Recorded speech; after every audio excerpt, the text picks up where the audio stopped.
बिस्मिल्लाहिर्रहमानिर्रहीम। रूह हुसड़िया वेंदा कसम खुदा दी तेरी सुन परदेस तैयारी। ते रूह हुसड़िया वेंदा कसम खुदा दी तेरी सुन परदेस तैयारी।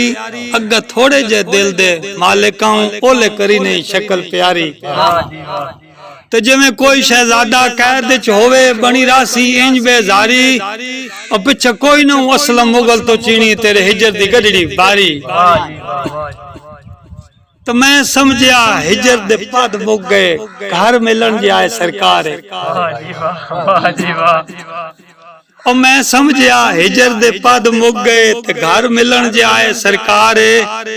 पिछे वलन दी चोखी काला ने उका मिट बैठे दो चारे। तो उस पासे मेरी नजर रही जेड़े पासा गए दिलदारे। मुड़ सगवा असलम मुगल डिठा ते हिजर दी सांग सवारे।